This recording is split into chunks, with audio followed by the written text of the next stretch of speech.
আমার সেই গল্পটা এখনো শেষ হয়নি।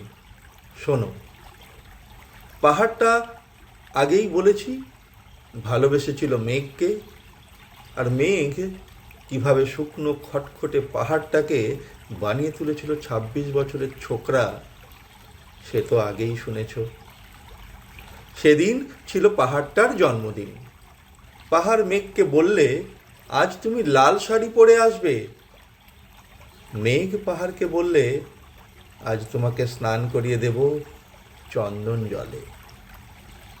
ভালোবাসলে নারীরা হয়ে যায় নরম নদী, পুরুষেরা জ্বলন্ত কাঠ।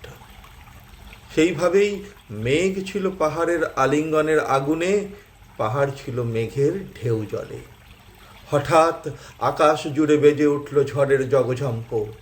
ঝাঁকড়া চুল উড়িয়ে ছিনতাইয়ের ভঙ্গিতে ছুটে এলো এক ঝাঁক হাওয়া। মেঘের আঁচলে টান মেরে বললে, ওঠ ছুরি, তোর বিয়ে।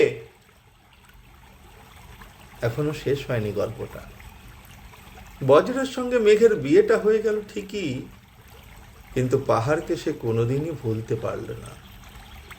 বিশ্বাস না হয় তো চিড়ে দেখতে পারো পাহাড়টার হাড় পাঁজর, ভিতরে থই থই করছে শত ঝর্ণার জল।